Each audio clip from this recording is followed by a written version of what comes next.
My fiance and I saw a gray fox yesterday in the woods. We were hiking in the redwood forest out here, and it was so cute. It was a lot bigger than I thought it would be. I've seen one once before in my backyard because I have a security camera, and it came and visited overnight. It was so cute. My knee kind of hurts today. I've looked up if I could write off like Pilates or yoga because my job is so physical, and you can only write off a gym membership if you're like a personal trainer, like your clients come to the gym and that's your place of work. I can write off walking shoes though, and I think that might help with my knee situation, so I'm gonna look into that.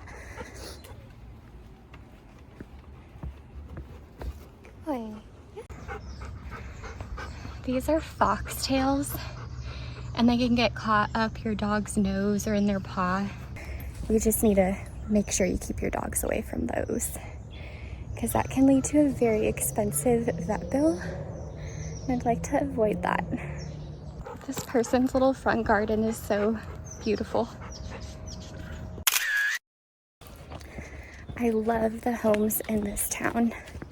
They're huge with huge lots. I do sometimes compare and wish that I could have a huge lot like some of these houses, but I'm happy with where I am right now. And I was looking at houses in Virginia because it's around the same latitude, and it does snow there and it doesn't snow here, but it doesn't get quite as cold or quite as hot. And the prices were like a fifth of what they are here. But I've never been to Virginia. That's a lie. I went to Washington, D.C. when I was in 8th grade, and we stayed in Alexandria. My dream home would just have a lot more land and be flat, so I could have more garden space and maybe like start a cut flower farm or something like that. That'd be so sweet. Have more space for the dogs. A lot of the houses in the flatter parts of my town are in a flood zone though. So there is one positive to living on a hillside.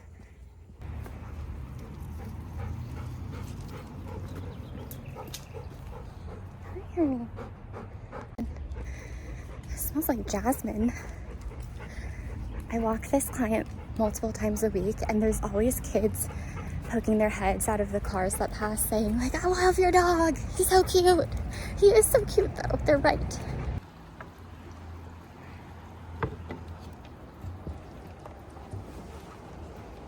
My house is an absolute disaster zone right now. It's just been the combination of getting sick. I've been getting a bunch of gifts for my wedding, which is so sweet. And but I also have a bunch of things being shipped here for the wedding, like signs and like giant things that I have to find a place to store for the meantime. Yeah, and then also a bunch of my fiance's things that we're still trying to figure out where we're gonna put them. So it just feels like a little bit overwhelming, and I need to be in a little bit of a better headspace today. So I'm just gonna do some cleanup right now. Hi, baby. You're so cute.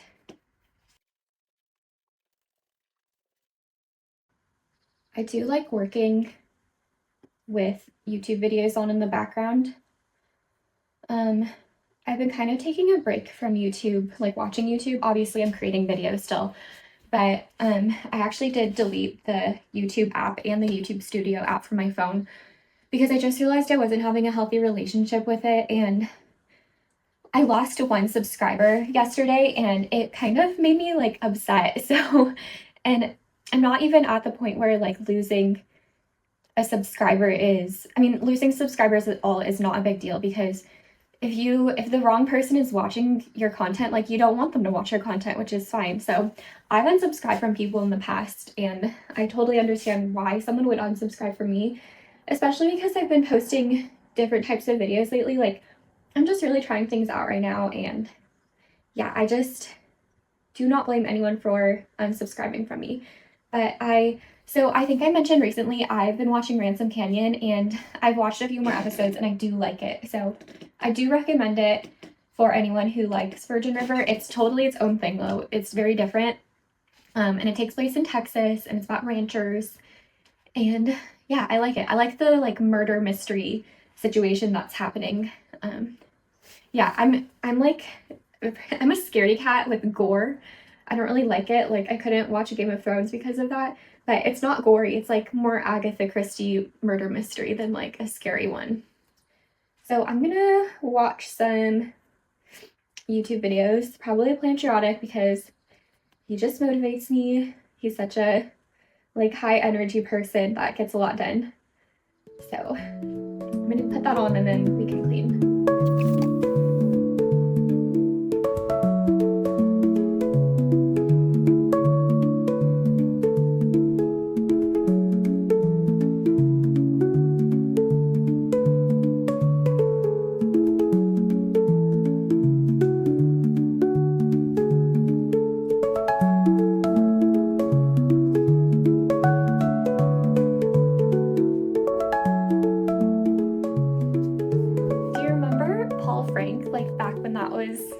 The popular thing, like people would wear this monkey on their t-shirts.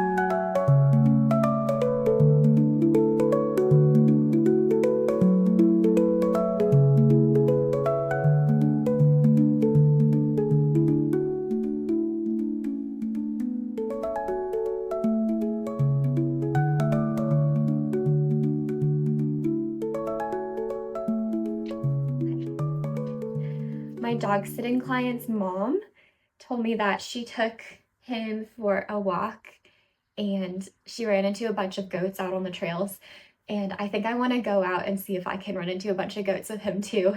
He's a good boy with the goats, but so I live in California, obviously a very flammable state. And one of the ways that we try to prevent fires is by letting goats and sheep out into the grasslands and eating all the grass that could potentially catch on fire, which is a very cute solution.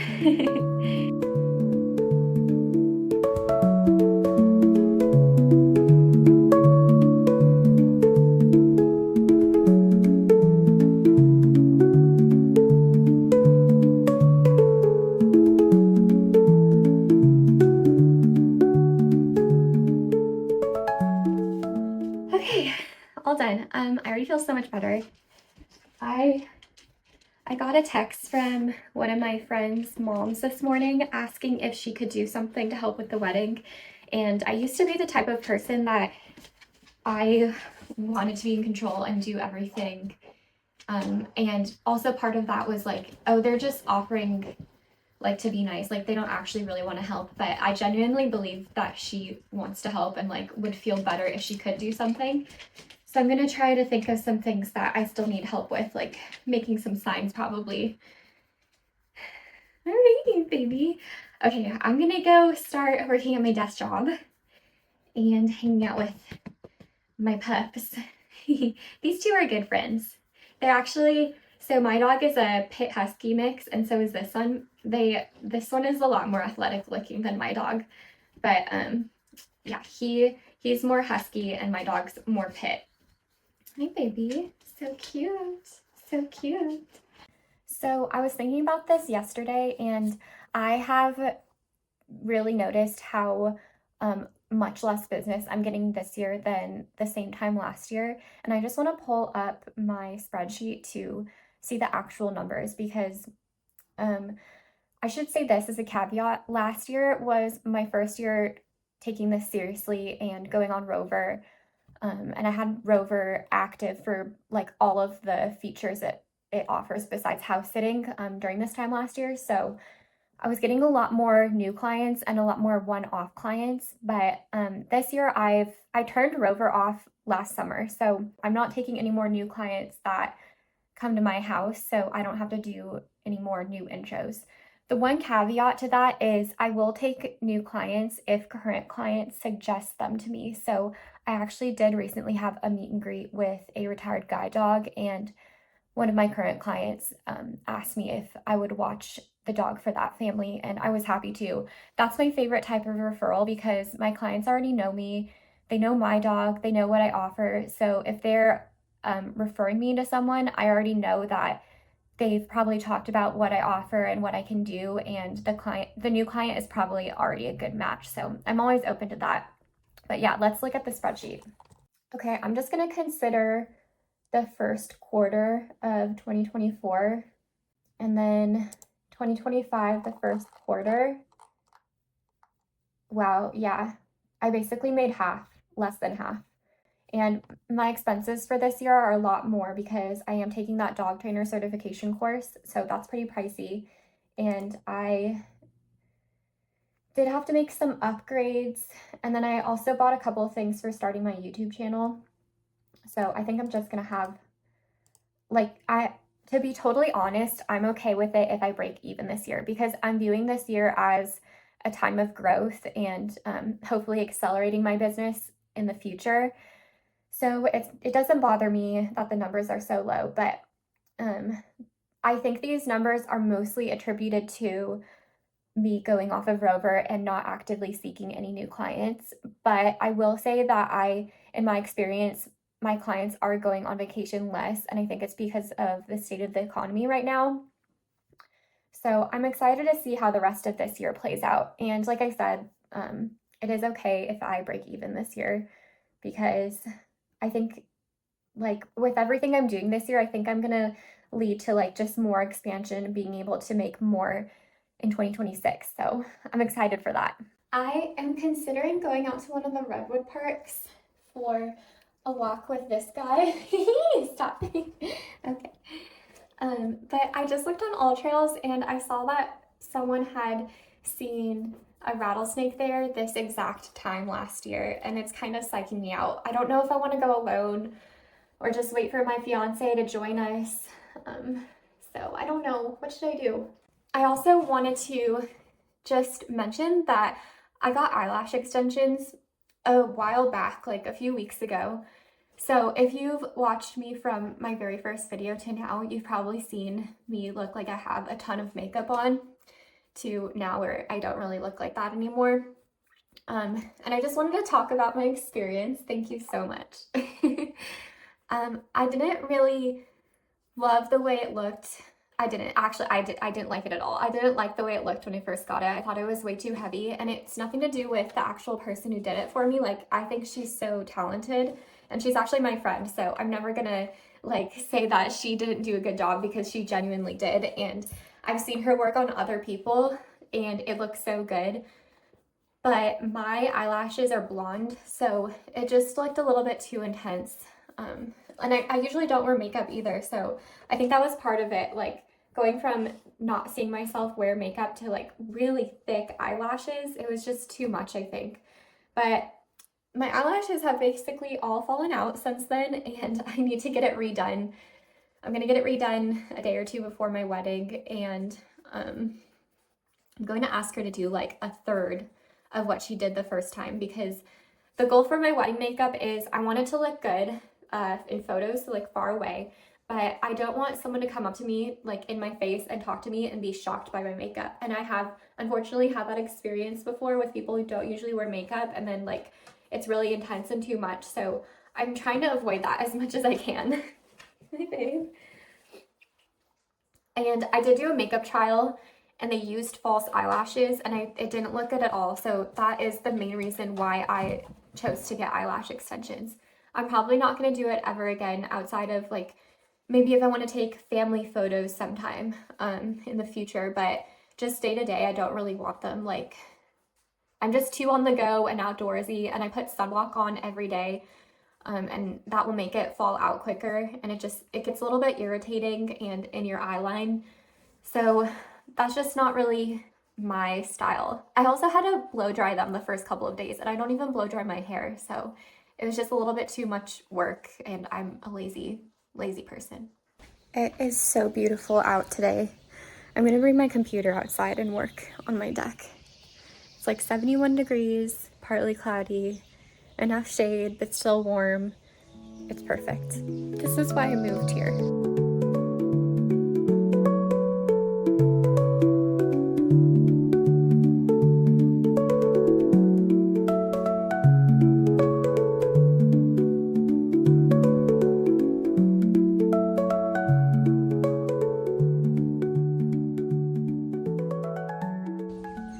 That's Bowie's favorite spot in the corner.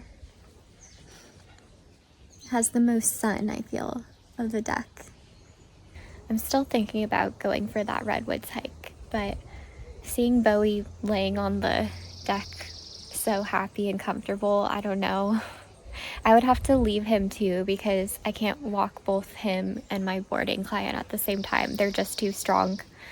This is what I mean about, I said in a previous video, like, I wouldn't be able to do pack walks on leash. Like, they would have to be under voice control because I'm just not strong enough to walk multiple dogs at once, unless they're all Chihuahuas. But how do you not tangle up their leashes? I did take Bowie on a hike in the redwoods last night, and we saw, I mentioned this earlier, but we saw a gray fox, but we also saw a mom deer with two babies. Like, they were so young, they still had their freckles, and one of them was nursing. It was so sweet. I've never seen out in the wild a baby deer that young. It was just majestic.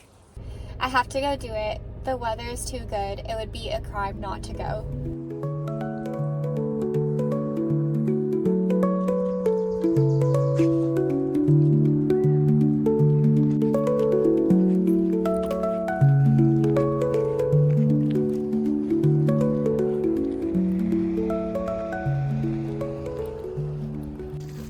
These are new redwood leaves. So they come out a lighter color at the ends, and they're really soft compared to the rest of the needles. These trees all have burn marks from recent fires. Redwood trees are naturally fire resistant because of their bark. It's very thick and it has a very high water content and a special chemical that I forget that doesn't burn. Of course, if there is like a huge fire, like a tree can burn down, but historically, this area of Northern California had like routine fires that would come through, but there would be like little fires and it would actually help the redwoods reproduce. But now, since us humans have moved in, we've controlled that because we don't want our homes to burn down. So when it does burn, it's usually a big burn, which is a problem for the trees. A tree this size, you can't really even tell on camera how big it is, but something like that could be 1,000 years old. If you've never been in a redwood grove in your life, you definitely need to experience it at least once. There's just something really special about it, like the smell. It feels instantly cooler, like cooler than being in a different type of forest with other trees. It's more silent, it just feels more insulating. It just makes you feel like you are one with the earth. Even if you're not that type of person, it will make you feel like that.